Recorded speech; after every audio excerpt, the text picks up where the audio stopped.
When the cameras aren't rolling and the spotlight is off, what are your favorite celebs really like? This is Buck the System, the podcast that peeks behind the curtain, under the covers, and brings you along as host Buck Gritano exposes real reality. We started with the captains of the smash hit TV show Wicked Tuna. How cool is that? And every time we buck the system, we have an awesome time doing it. So now, let's have some fun. Are you ready? Buckle up and let's go. With my man Lenny. Now, Lenny, let me first of all introduce yourself a little bit. You're in a hardcore band, rock band. What do you consider yourself? What is it considered? Hardcore, rock, hard rock? Well, I'm in a few. I'm in two different bands right now. I'm in a hardcore punk band, that's Crazy Eddie, and then I'm in, I guess, what you would consider a post-hardcore band with Fahrenheit 451. But basically they all come from the same family tree. Everything has this heaviness undertone to it. The Fahrenheit thing, just kind of reared its head up in the last couple of years again, and we're doing stuff. And Crazy Eddie thing has been going since like 2018. Played our first show. And like I said, it's all punk, hardcore, post-hardcore, touches of other things. We're not afraid to fuck around and expand. I like that, man. I met you guys back in 1996. It was a place in the Bronx, a skateboard park, actually. It was set up next to Yankee Stadium. Yeah, it was Mullally. It's still there. It's still there. I saw you guys perform. I didn't know who you guys were or anything like that. Sick of It All was on the main card, so was the main band, I guess, at the time. So got to see you guys. And honestly, I fell in love with your style. Not just you, but with District 9, you guys. This the style that you guys have. Was because I grew up in Queens, New York, where I'm into, I guess, hip hop in a way, because you can feel the hip hop with Fahrenheit, and also I do love, New York City hardcore. I'm not a so-called, I went to a lot of shows for somebody who wasn't really in the scene, but fell in love with you guys. Definitely fell in love with you guys. One of the bands I fell in love with. Now, how did Fahrenheit 451? How did that come about? You're from Queens. How did that all come about? I'm from Manhattan. I'm originally from 93rd and First in Manhattan. I didn't know that. Okay. Yeah, grew up in the projects, Stanley Isaacs, Holmes Towers. Actually born and raised in Manhattan from like 73 till about 78. Grew up the block from there on 94th Street and 2nd Avenue, and then we moved on up, and we moved into the projects, which at the time I was like, oh, you moved from like here to the projects. That's a step up. At the time, the buildings were only 12 years old, so they were like still new. Everything was still new, still smelled new, and plus the rent was controlled. It was a lot cheaper. You had maintenance people with the grounds and everything, and everyone sort of in the neighborhood sort of strived to go there because it was, better than a lot of the tenements and a lot of the brownstones that were like up and around the neighborhood at the time. But I guess how it really started was before Fahrenheit. There was this band, Without a Cause, and it was basically start off with me and Alec Friedman, and we were just, I don't know, we were just kids, wanted to we'd get together at another friend's house and we'd try to like make goofy songs. This is like late 1990 maybe. And how old are you about that time, Lenny? How old are you? I'm gonna 49. So 1990, I would have been like 17 or 16. Okay. And I had played prior to that. I had like did a talent show thing where it was like, me and like two other friends did this horrible version of like what we thought was like metal and hardcore, and it was just, but it was, that's I guess where I got the jolt of like, oh, I want to do something with this. Those guys from high school just, they weren't really serious. So one day we all kind of like, we gathered a bunch of friends together. We went down to a studio on 14th Street, rented like 3-4 hours, and everyone brought guitars, drumsticks, whatever. It was like a party, but we had amps and we could make noise. There was a PA.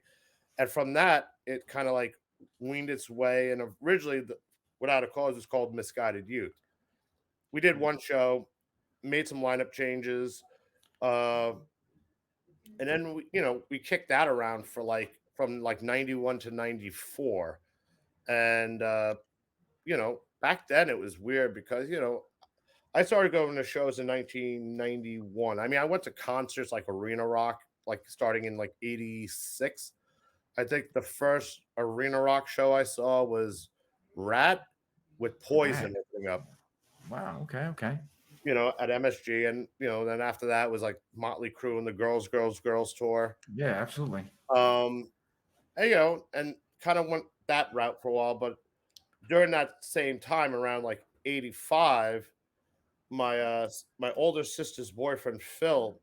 Well, it actually goes even further than that. There was a movie out called The Decline of Western Civilization, and my old friend Ray. Every like when we were kids, his mother was like, "Oh, back when there were video stores, remember those? Mhm. Um, she would rent the movie, and we were allowed to rent a movie to like watch on Friday nights. So one day we're like going through the fucking aisles, and we see The Decline of Western Civilization, and I don't remember what the cover was, but it caught our eye. It was like I think maybe like Slam Dancing or Pit or something. Wow. We're like, what's this? So we pick it up, we look at it, take it home, and on that movie you had Black Flag, you had Circle Jerks, you had Fear, you had X, and a couple other bands who I Wow. escape my mind at this time. But in Christmas '85, my older sister's boyfriend bought me two like real pivotal records in my like that like fucked me up, changed my world up a bit. I like that. Yeah. They were this one.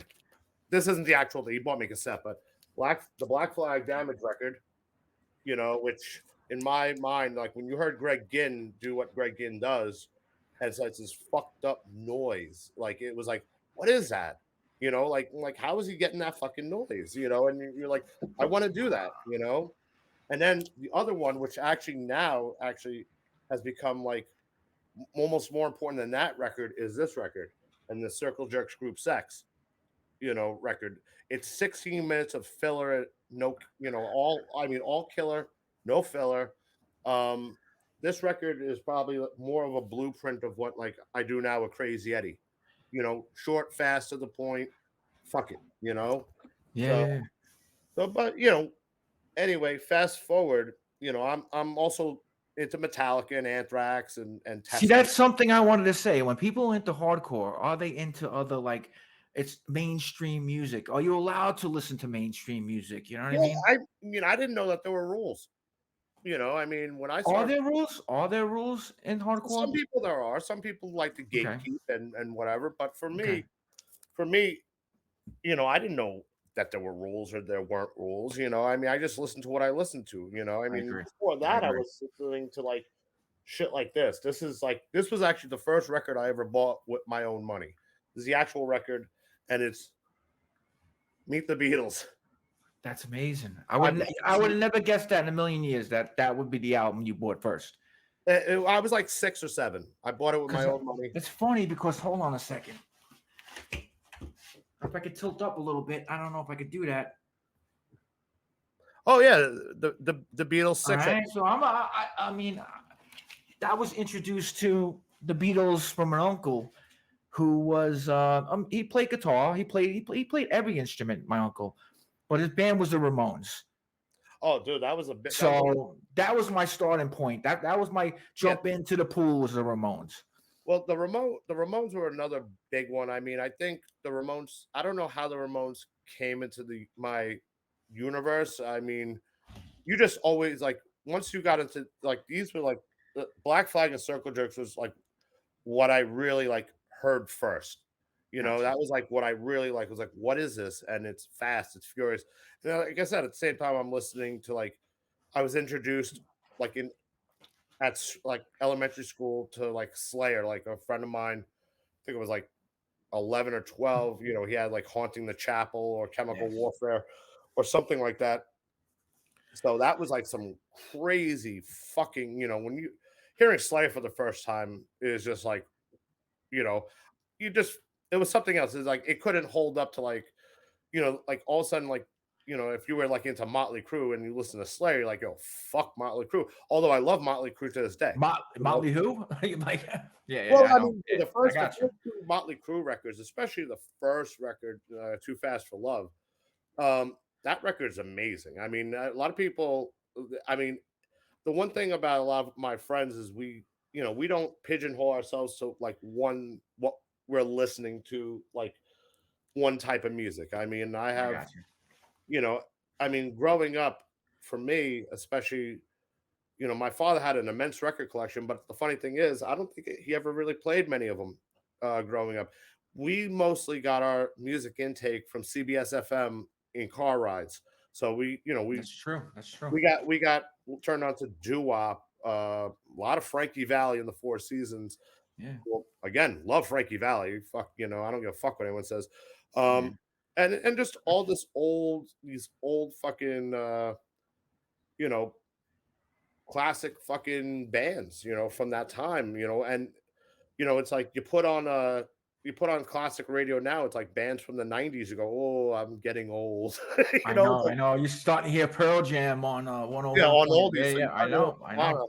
No. on like these old fucking oldie stations, and you go, "Holy shit, what do they consider the oldies from when I was a fucking kid?" Is that like ancient music now? Is that like classical?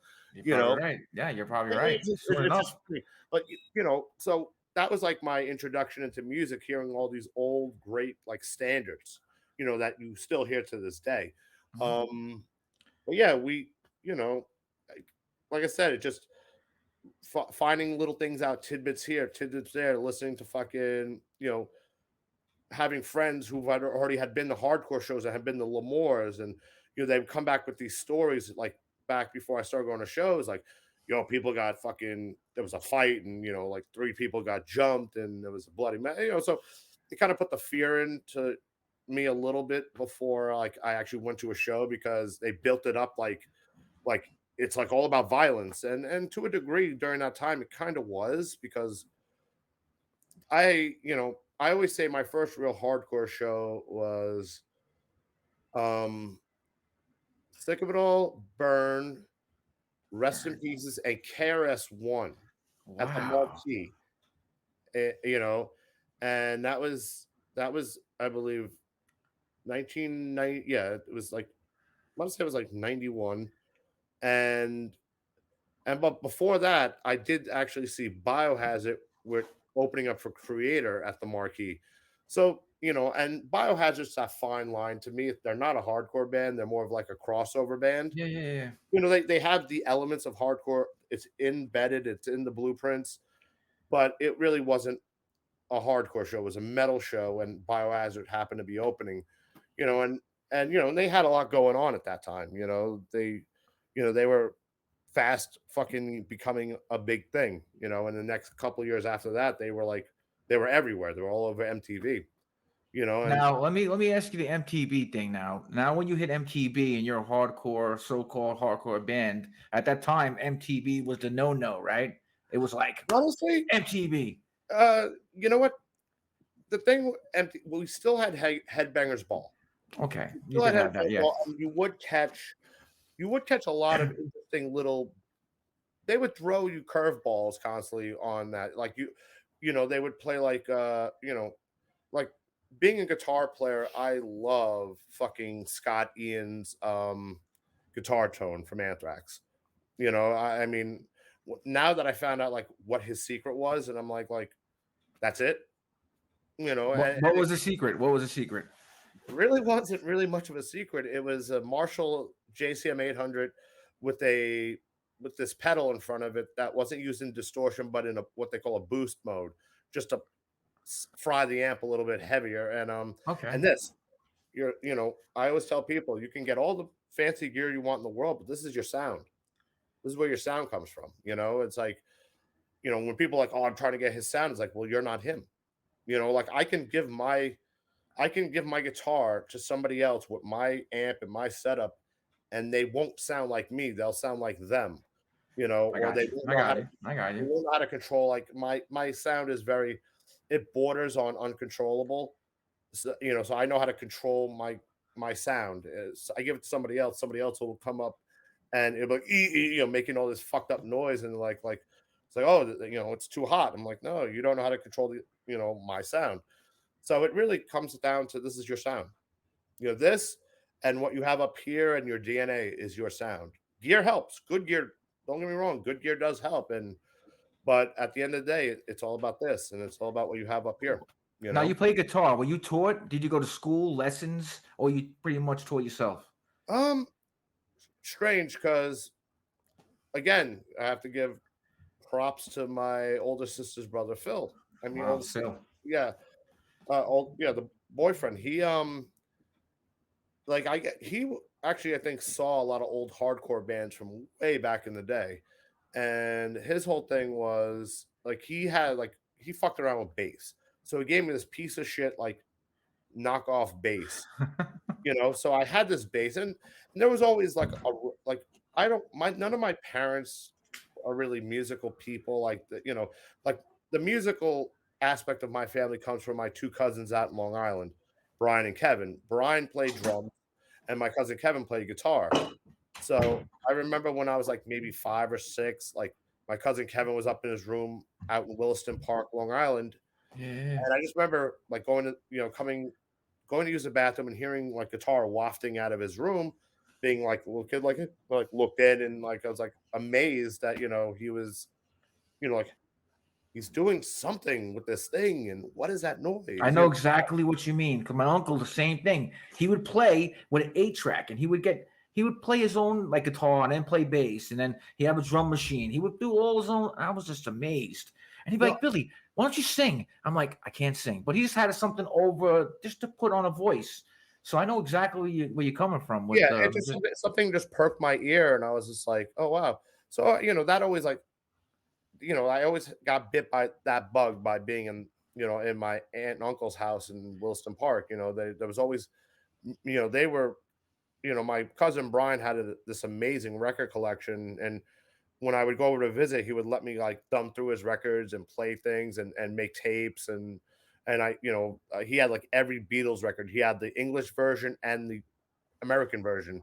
Because everyone like this Beatles record right here was actually this is the American version of their first record. There's actually a UK version of it Okay, that's makes sense. completely different artwork and actually, yeah, different songs on it as well. So a lot of the same songs, but anyway, so again, I got turned on to like my first like love, I guess, was the Beatles, and then like I said, then Black Flag, Circle Jerks, and then somewhere in there, besides listening to the metal, besides listening to the Big Four stuff, you know, um, I don't know, just getting back to like on track, we started like listening to this and then, getting introduced to bands like Leeway, which was a Yeah. whole, Yeah. Leeway was like, wow, like that was like some major, like, shit fucking that, Born to Expire record.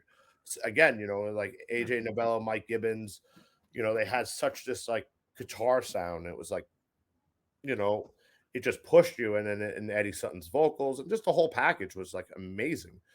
And like I said, just being turned on to that and then being turned on to like Agnostic Front and then being turned on to some other things. It was just like, you know, like I said, when we started putting Without a Cause together, we didn't know anything about anything. It's like our first show was at some like little shithole bar on East Houston Street called Downtown Beirut 2.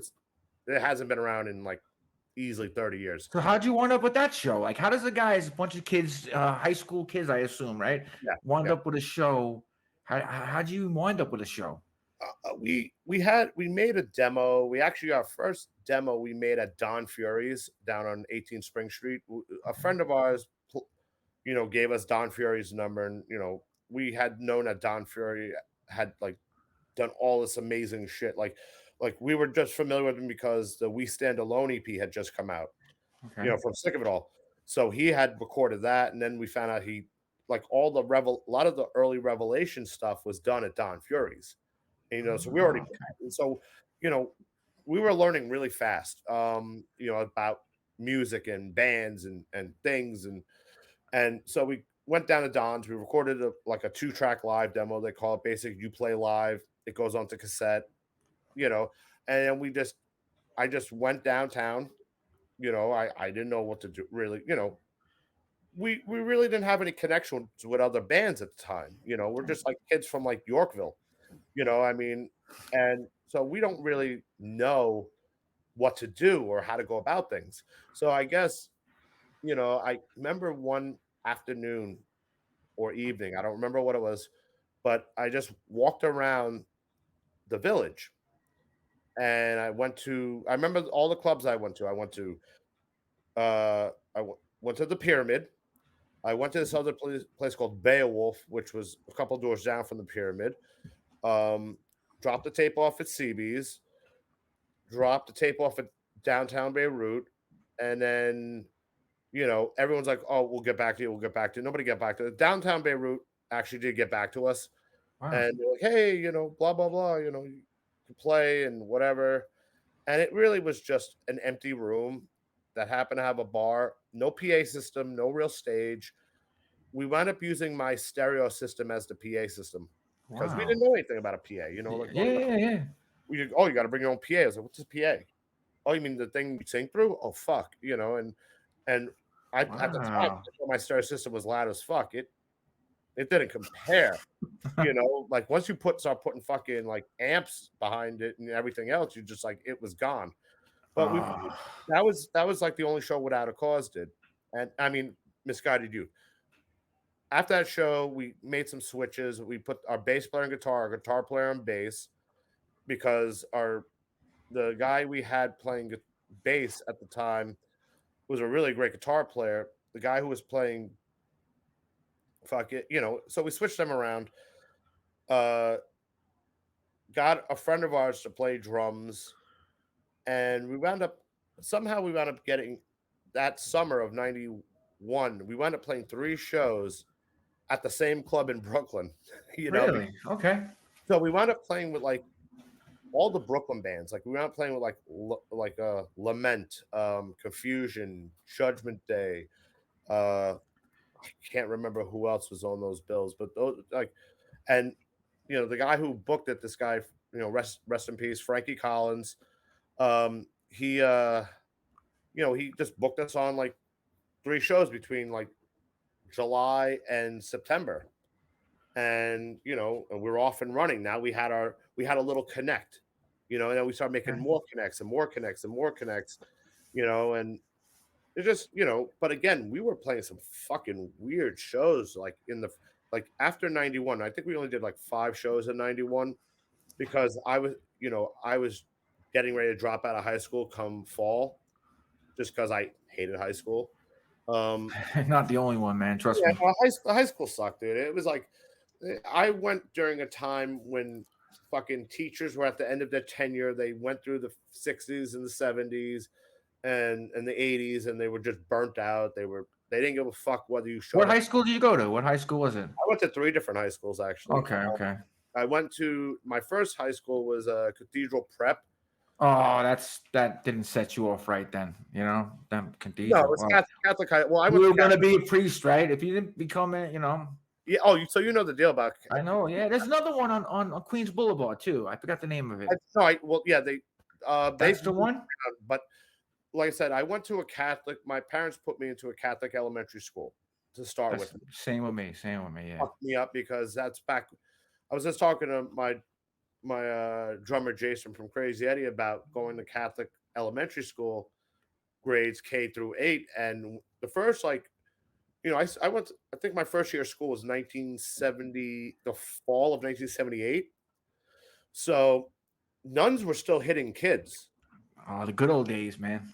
Yeah, corporal punishment was still sort of a thing. I mean, they didn't hit you with a paddle or nothing. No, I get it. Because I went to school from Catholic school from K to 6th grade, so I know exactly what you mean by taking the jump from.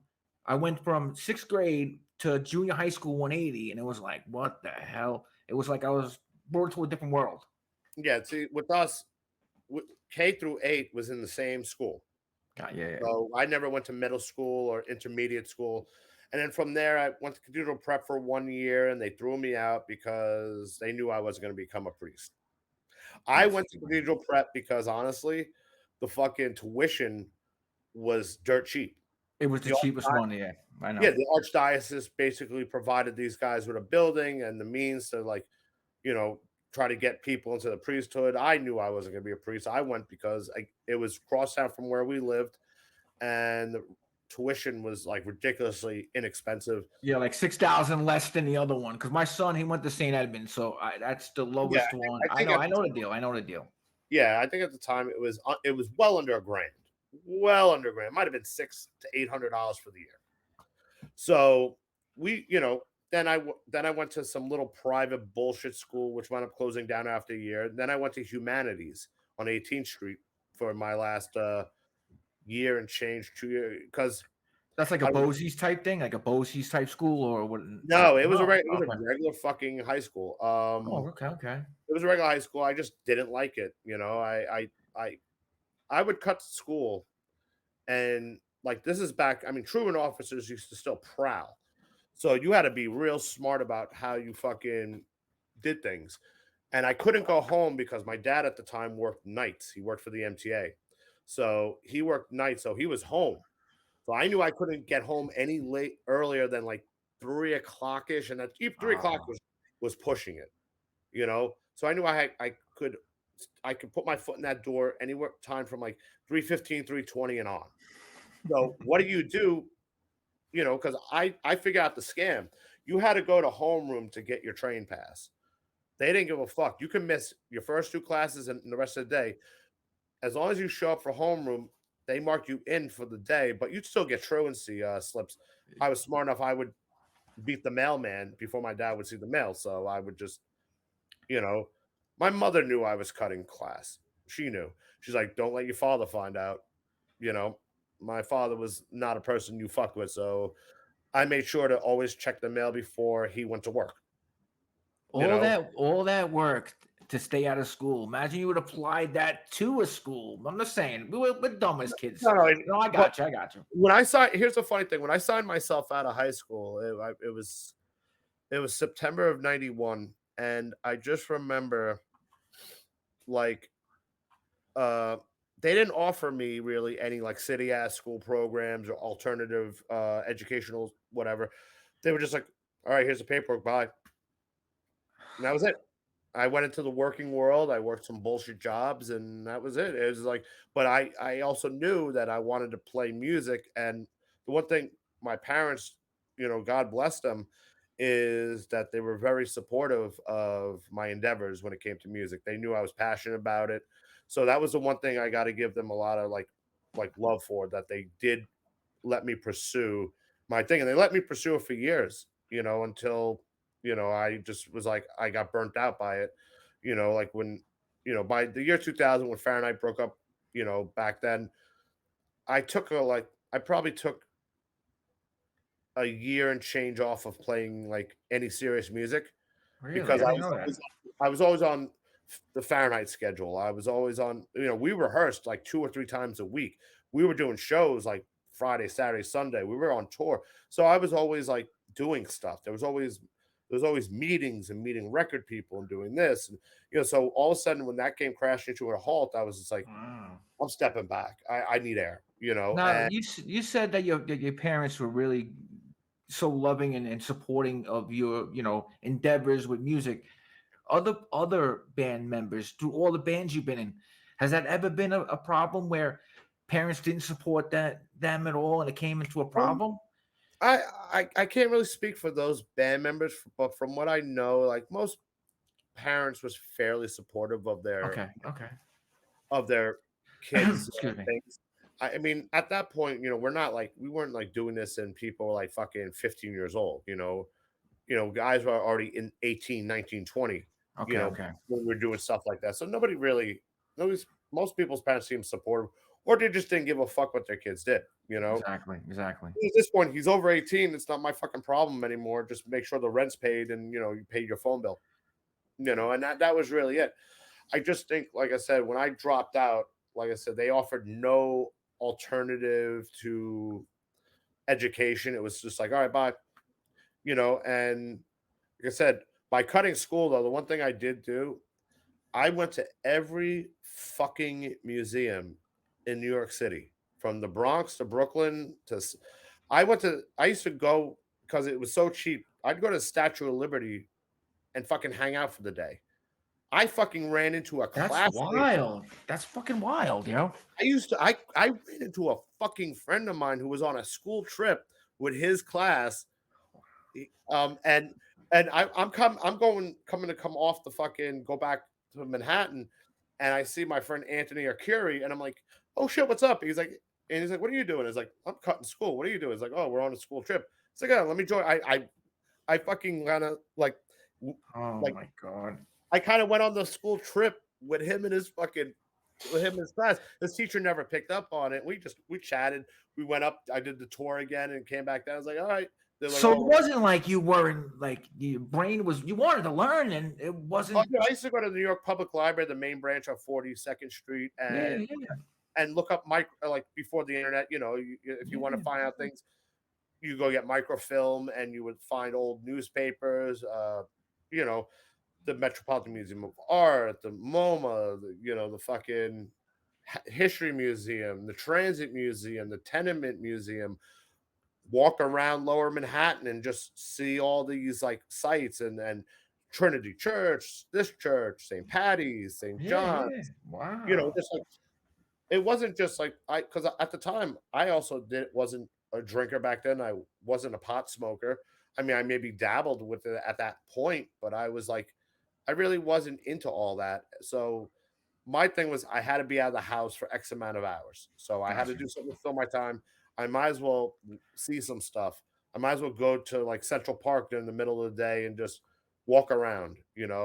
I knew to avoid Times Square because the truant officers, if they caught you, they would either take you to the bullpen, which was basically like their version of jail, or they would take you back, to your fucking school and embarrass the shit out of you in front of everybody. You don't want that. You don't want that. I mean, I got so bold with cutting class. I used to walk right out the fucking front door past security guards. I wasn't even trying to go out the exits anymore. I was just like, it's kind of like it's an old trick I learned from that I've applied. If you look like you know where you're going or you belong there or you're supposed to be, most people won't fuck with you. You know how many like shows I've gotten into like backstage because I just like I'm working or I'm like hold on no pass, no nothing. You just walk past security and fucking or you give them the nod and you just keep going. That's funny. You're right, but you're right. You act like you got it. Yeah, you're right. Yeah, act like like whatever. But like I said, we started with the Without a Cause thing. We started meeting other bands and we started meeting people and and we met people like Kevin Gill from SFT Records. And Kevin Gill at the time, he wasn't part of SFT. SFT was actually a German label. So we met him through our old guitar player. I guess they had worked the telemarketing thing eons prior.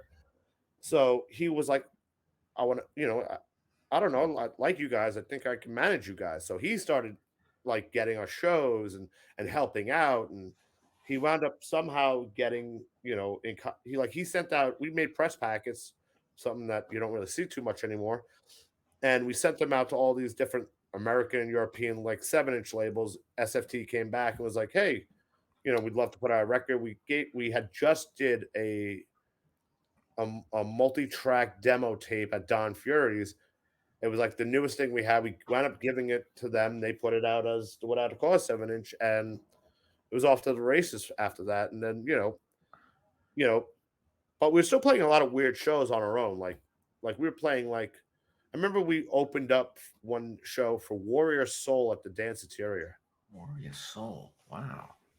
And the Danceteria was like a weird fucking spot for like a band. I never been there before. Never. It's been way gone. No, I know I'm saying, but I never.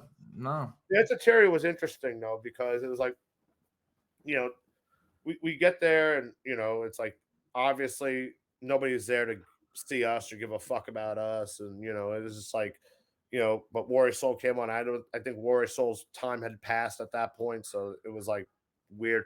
But we were playing all these weird fucking like non-hardcore shows because we didn't know any better at the same time. Because at the same time, as much as bands are hooking you up, no one's really going out of their way sometimes to help you out because they're trying to, they're trying to get ahead themselves. Yeah. Which I get, I do understand it, but it really, the 7-inch comes out and, people are, we're doing our thing. And then we hook up with the Bond Street Cafe. And that was like the first time we like really like had been like part of like some sort of scene, and out of that scene, there's people in bands today. And there's only like a handful of us Bond Street Cafe veterans that are still around. And like, you have like Warren Lee who played in 25 to Life and then became Jeff Hanneman's guitar tech and Slayer. You have Orlando who was in Still Suit at that time. I think they were Stand Down, Shift. You had a bunch of people who were just Martin from Billy Club Sandwich. He sang for Guardamentez Wow. briefly. So there's a deep connection when you see these people.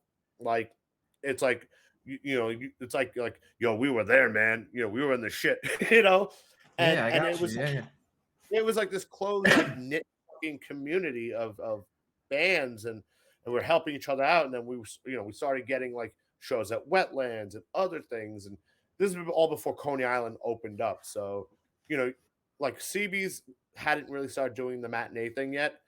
Like they had stopped doing matinees in the early 90s, and then they did a matinee in 92. And then they were very sparing about their matinees and what they were doing. It wasn't until like late 94 into 95 or maybe 96 when you started seeing matinees becoming like an every Sunday thing again. Like they would do like one a month, like test the water. Like, let me put my toe in there and see how we're doing. Let me put, and then it became like an every weekend thing. But we did the without a cost thing up until summer of 94. And, I mean, without getting too personal, just shit happened. And, the band basically more or less sort of disintegrated. And at that point, it was funny. As the band disintegrated, I wound up getting hit by a car. I was a bike delivery guy, and I wound up getting hit by a car. Laid up for the entire summer of 94 with a cast on my leg. So as the band ended, I get run over, and I have to spend all of like summer 94 in my room, and I had a cast up to my fucking like. Man. So I was like, so anyway. Did you guys have you guys had tension, and did you have not tension? I'm talking the record. Was it getting good feedback at the time, or how were you guys like the shows? Were people coming out to see you? Yeah, were people coming out to see the band? There was like I felt like by the time 1993 hit, like all of a sudden we started seeing results. And like 92, I mean we were there's like for instance, like we were playing in 92, we started playing shows like in New Jersey. And there was a big scam where you basically had to sell tickets to play a show. And there were two places that did shows in New Jersey that did this. One was Studio One in Belleville or Newark. It was on the border. And then there was Obsessions in Randolph, New Jersey. And how Obsessions would do it is you had to show up like really early, and whoever sold the most tickets got the best slots. Now, the best slot is not headlining because it's a non-alcoholic fucking bar. It's basically just a space. Wow. Okay. So the best slots were like second, third, fourth. And they would have bands going all the way, like they would have 8 bands on a bill, but you don't want to go on like fucking 7th. Nobody would be there because everyone's parents came and picked them up. It was an all ages. Wow. All right, this band sold like 30 tickets, so they're gonna get the prime slot. This band sold 10 tickets. You're going on last. And a lot of the Jersey bands would be the ones selling most tickets, right? Obviously, would that be? Well, we only did 2 shows there because it was like we knew it was fucking fugazi. It was like it wasn't good. And then with Studio One, they didn't like to book local New York bands. They only wanted to book New Jersey bands because they wanted to sell those tickets. So we wound up I don't know how we sold it. I think we played Studio One maybe 3 or 4 times, but I remember 2 of the shows distinctly. We played one show with Leeway, and we played another show with DRI during a snowstorm. And Ah, I just felt I remember it was like I think it was Frank from Fahrenheit had just joined Without a Cause. We got, and I remember we trudged out there, fucking almost died like 20 times, get there and fucking we were like, oh shit, we're playing with DRI, all their gears on the stage. And maybe less than 100 people were there. And this is a room that can hold like 1,000. It's just man. this big cavernous fucking room. Ah, And I just remember like I think Propane was played too. But yeah, they would have like 20 openers. It was just like, they just didn't give a fuck how many openers played. They would just, they figured if we get like 8 bands to sell tickets, that'll cover the guarantee for DRI instead of us actually promoting and doing work. And it was like, there's clubs that do that to this day that they want you to sell tickets to play the show. I refuse to do it. I haven't done that shit since 1992, and I'm not going to do that now. Fuck you. no. Do your fucking job as a promoter. I mean, I will put it on blast. I will fucking hand out fucking flyers if need be. I will go and promote online. I will do what I need to do, but don't make me sell fucking tickets. I'm I not. didn't know that. I didn't know that, Still man. thing. It's still a thing. Actually, this. I'm too old for that, dude. Fuck that. I got you. I'm Speaking of too old, you turned 50, right? Mhm. So let's throw this stuff up the part because we'll get back into it. Yeah. I got the thing over here. I'm gonna pop it up.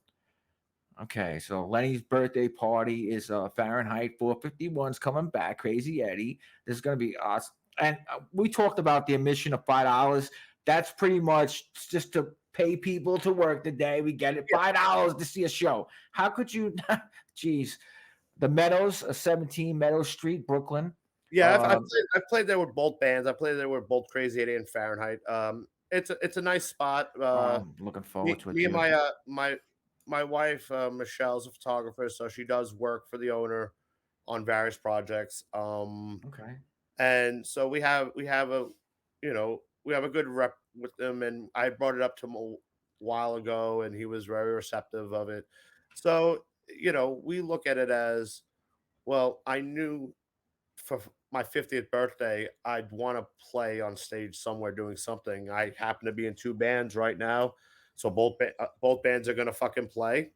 Then we have Inzaguri, who's this great band from well, not that show yet. We'll talk about that. Put that one Okay, down. we'll go back. Yeah, Um, go get. I am jumping the yeah, gun. Sorry. we have Inzaguri, and they're from the Bronx. You know, all good guys in that band. They just released a fucking new song. I believe it's called "Keep Hope Alive." I'm sorry, Davey, if I'm fucking that song up. It's really good sounding song. Go check them out.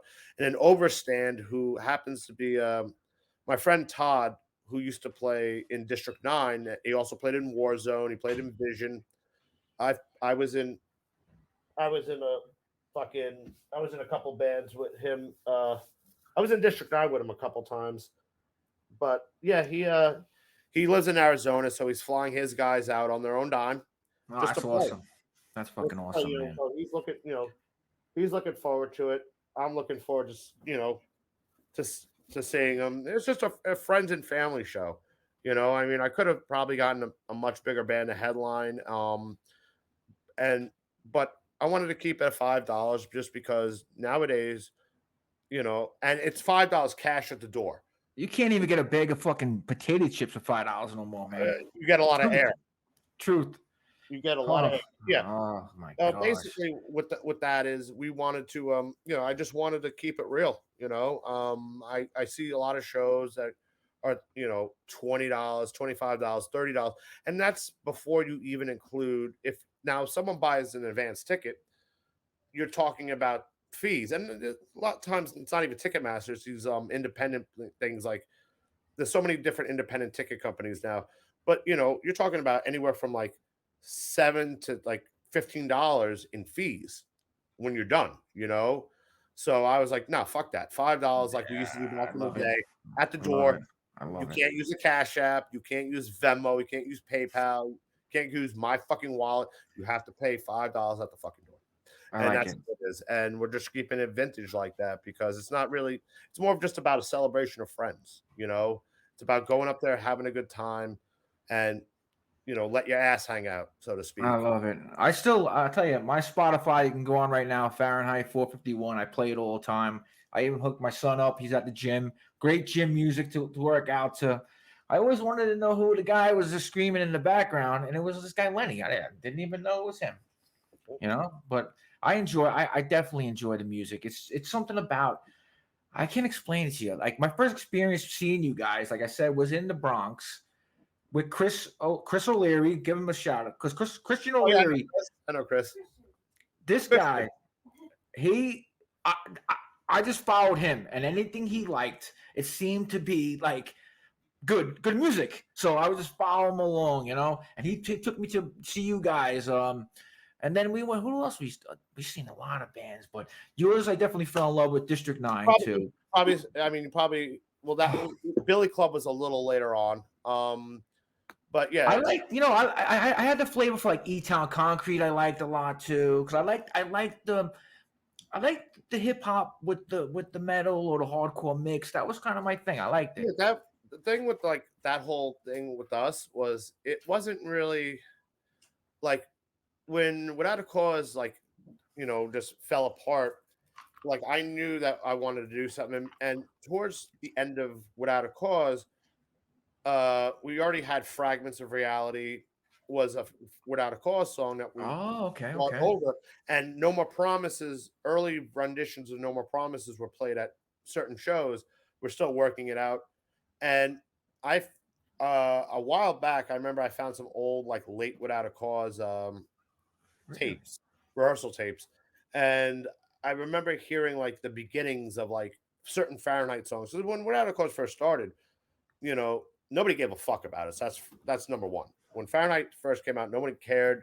They were like, it was weird because we weren't trying to be different. The We just, name, the name. Let's go to the name before. Why Fahrenheit 451? well, we actually were still Without a Cause during when Armando joined the band.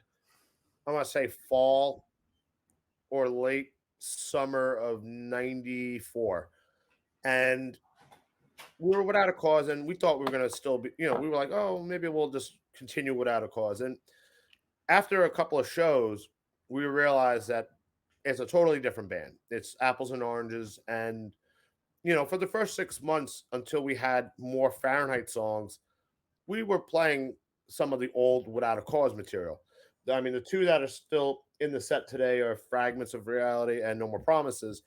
You know, Oh, those we made those our songs. We gave them the Fahrenheit flavor, which again, there was no thing in our mind where we're like, let's be different. It was more like let's just let our influences out, you know, and like when people would talk about to us about influences, different things, and you know, like you could like for instance, you could talk to Frank and he'll bring up like some wild fucking guitar players, like you know, he'll bring up Satriani, he'll bring up fucking George Benson or someone, or you know, and Armando, you know, Mondo loves hip hop. You know, I mean, Mondo's a big metalhead. For anyone that cares to know, he loved fucking metal. But you know, growing up in the Bronx, he grew up on hip hop. You know, and then you know, Kevin, the bass player, had you know, he loves like Alice in Chains and all these other fucking different like '90s bands and Pearl Jam. So we were just wearing it on our sleeve. You know, we just didn't care. And then I was coming in and you know, besides you know my hardcore punk rock roots, you know, like my number one favorite record to this day, and I can't knock it. I don't know if you're gonna be able to see this. Is this record? It's the Who's Quadrophenia. I would Uh, never guess who. I would never guess the who one. I would this never is guess it. probably my number one record. It tells an amazing story. The songwriting, some people don't like it, obviously, for whatever reason, but this record spoke to me. You know, like my uncle when I was a kid talked about this record in, you know, to You no can end. open that opens up that record. It Yeah. opens up. Yeah, it's got Can you imagine? They don't do this. gatefolds are expensive. I mean, that's why they Oh, don't do it anymore. yeah, When that's this what I'm was saying. the main medium, I mean, tapes were kind of always around, but I mean, you had 8-track for a minute, but like I said, 8-track I always felt was more of a car thing. But yeah, back then, you know, records were the shit. And How much did that record go for when you first bought it? What's the price on a record right now? well, I actually that's not the original copy. I have the original copy over there, and I mean it's falling apart. I won't play it. It has more sentimental value. This one, Yeah. guess when I bought. Uh, No, I'm saying when the day it came out, the Who they released the album. How much you well, think this is that? probably $5.99 or maybe 5.99. or like Okay. Yeah, $7. $7. Wow. That's probably what it was in like 19. This came out in 1973, the year I was born. So I know roughly what records kind of went for back then. But See, I'm confused now. I'm confused a little bit. When you're in a hardcore band, quote unquote, yeah, now I keep on hearing bands that don't really seem to be jive. hardcore bands. No, they They don't. don't. But that's the whole point. Yeah, but I don't get it because it's like the scene itself has the scene where you're not supposed to be anything but the scene. I'm not sure what the scene is anymore, what it's like anymore. Well, first off, that again, we didn't give the rules. Fuck rules. Rules are for fucking assholes. It's like Yeah. we don't have to follow the beat of any one drummer, so to speak. We But can. does that affect you? Don't give a fuck, blah blah blah. Would affect you, say, touring with somebody or playing with the band, or You'd be surprised how many people that we've toured with and played with who are just they love other types of music and they will bump it. Like I remember like when we would tour with let's say H2O and during sound check they would do what was the song? Oh, In God's Country by U2. I don't think they really? ever played it live, but they would sound check with In God's Country and it's an amazing song and they did it great.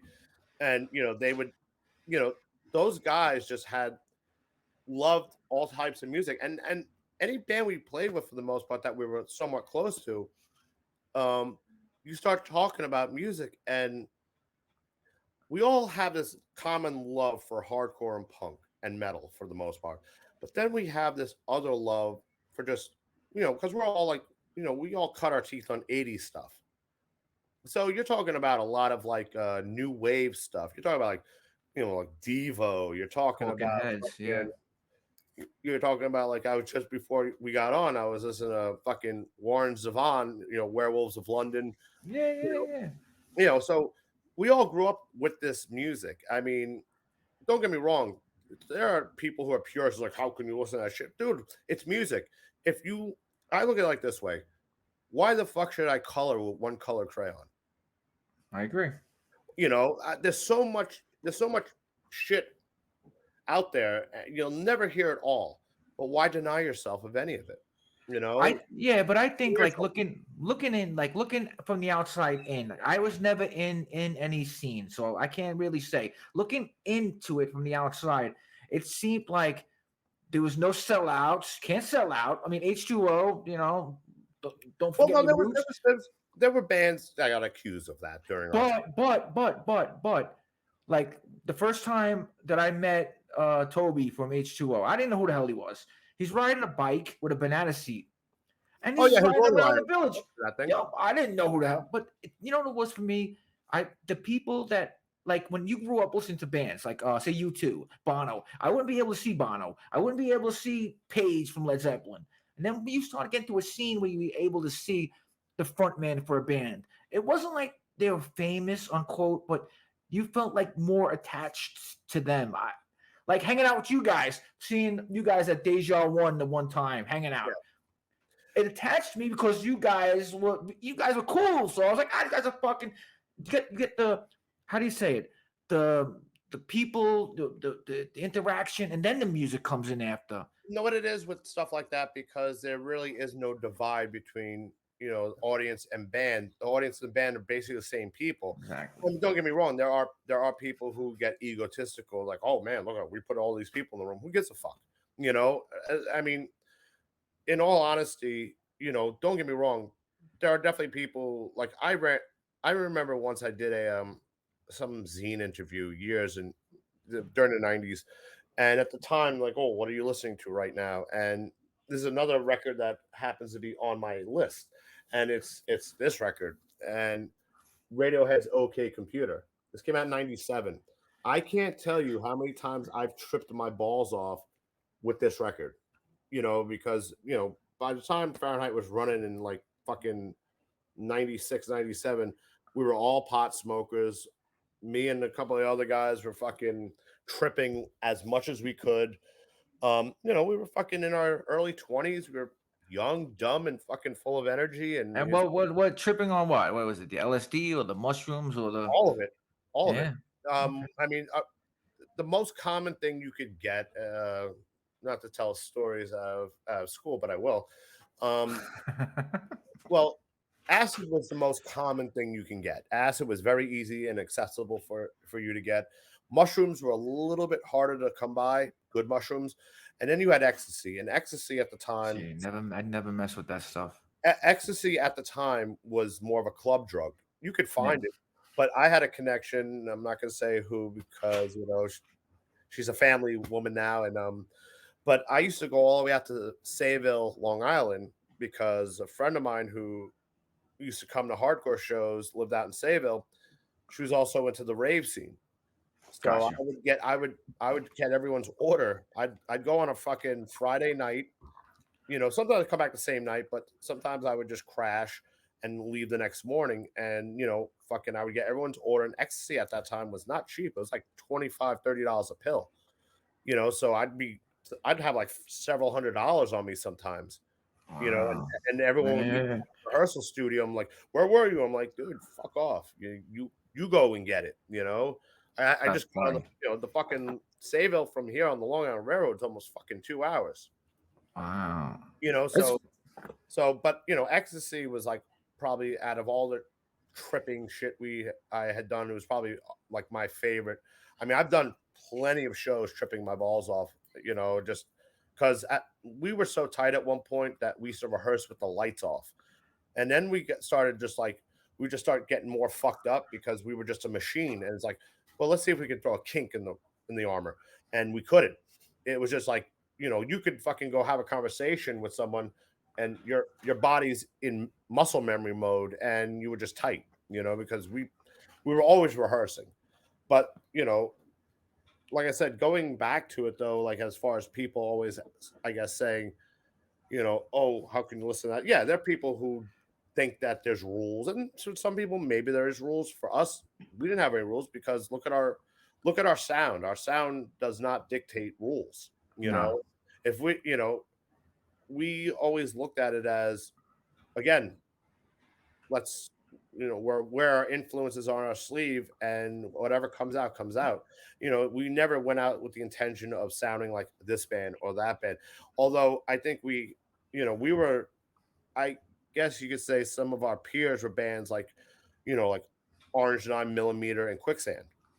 Those were two bands that we held in great esteem because they were doing something outside the box. Another band that probably we were a lot akin to was Burn. Yeah. Wow. This fucking band, we played a bunch of shows with these guys, and Gavin, the guitar player, he basically played things. He played outside the box a lot. He wasn't afraid to just go there because he didn't give a fuck.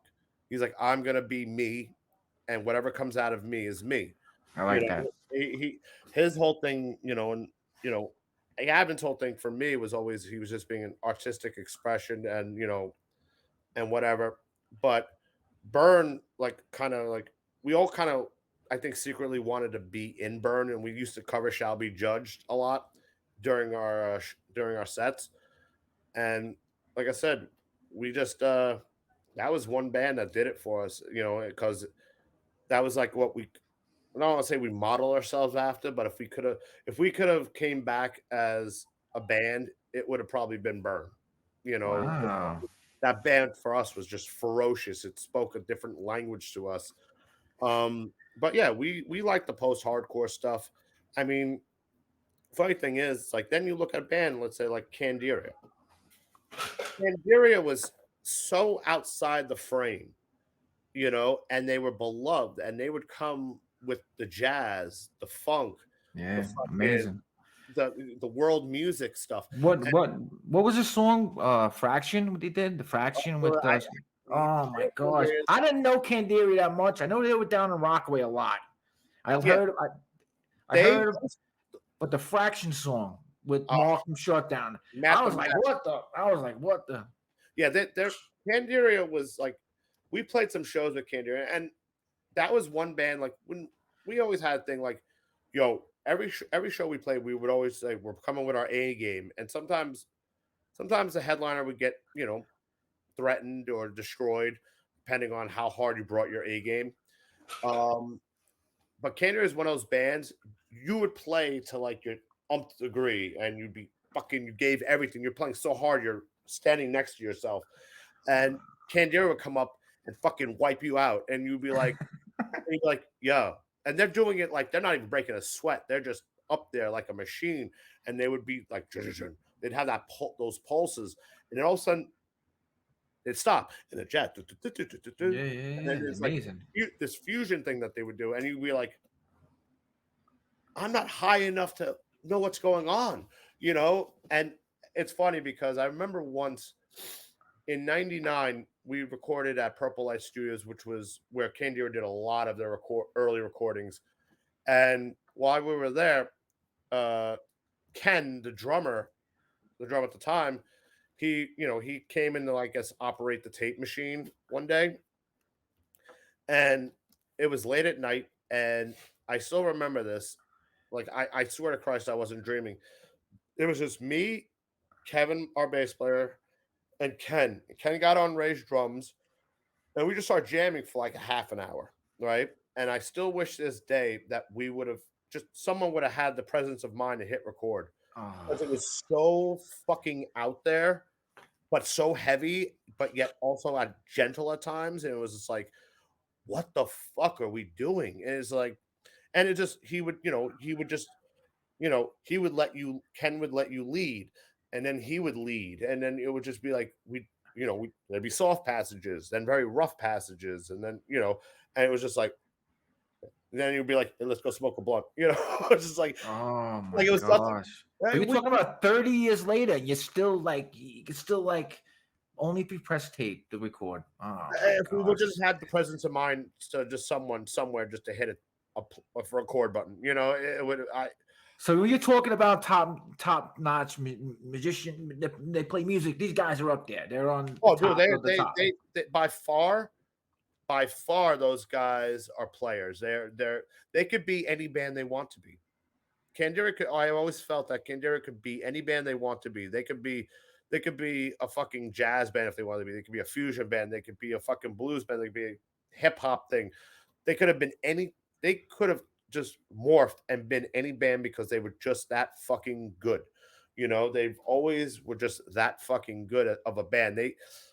I don't think there was anybody in the scene at the time. There might have been a few dudes who were like excellent fucking musicians, and there were a few, but those guys were well above the fucking pack, and they just oh my god, I just think about the shows we played with them, and you just be like Yeah, what the wow. fuck, man, because they would, like I said, they'd be slaying you, and all of a sudden stop, jazz time, and then pow back into the fucking hard riff, and you just be like, oh my god, just like, and it wouldn't be like oh my, you would we'd all be floored because we were no slouches as musicians either, and so but we would just look at it more of appreciation of just the musicianship and just the passion that they had, and we would see that with certain bands we played with over the years, certain bands would just have this passion. And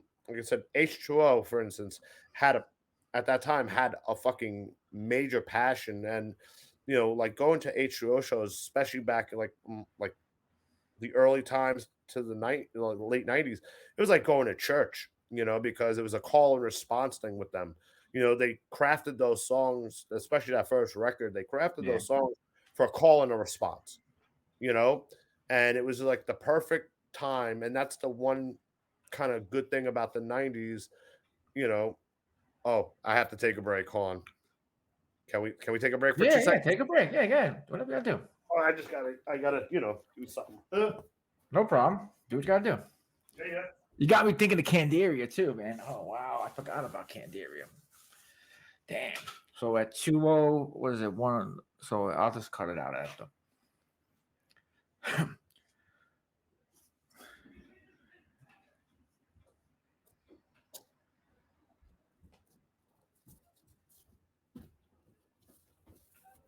All right, I'm back. No, that's all good. It's all good. All right, so There was bands like, for me, I'd be honest with you. One of them was Ignite for some reason. They were in a New York City band. they were in New York a lot though for not being in. But they were so fucking good. Then I had a chance to interview Zoli, whatever his name is. Zoli. Holy shit! He's like, I don't even like the music I was singing. I'm like, what the fuck? No, you know what though? That's the thing. I see. We all have like.